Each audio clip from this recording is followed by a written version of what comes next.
Our reading this morning is selected verses from Matthew chapter 2, verses 1 to 23, as taken from Ralph Milton's Storybook Bible.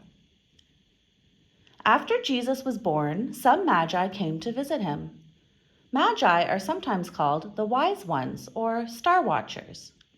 The magi were not Jewish like Mary and Joseph and Jesus. They came from a country far away.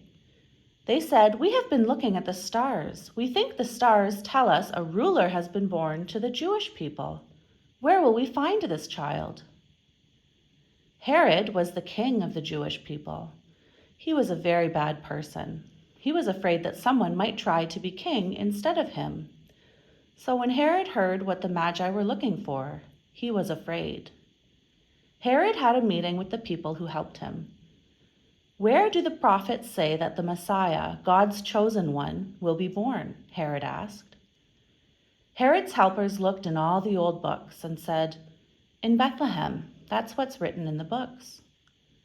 So Herod talked to the Magi. "This new ruler of the Jews is supposed to be born in Bethlehem. Why don't you go find this child?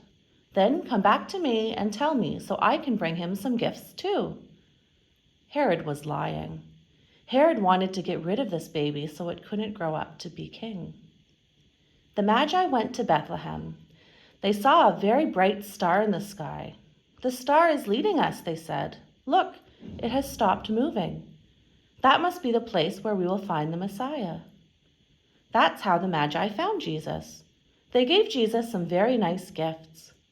There was shining gold. There was sweet-smelling incense and a perfume called myrrh. That night, one of the Magi had a dream. "Don't go back to Herod," the dream said. "Herod wants to hurt Jesus." "Wake up, Mary," said Joseph. "We have to run. We have to run to Egypt." In the middle of the night, Mary and Joseph and their tiny baby started walking to Egypt. They became refugees, people without a home.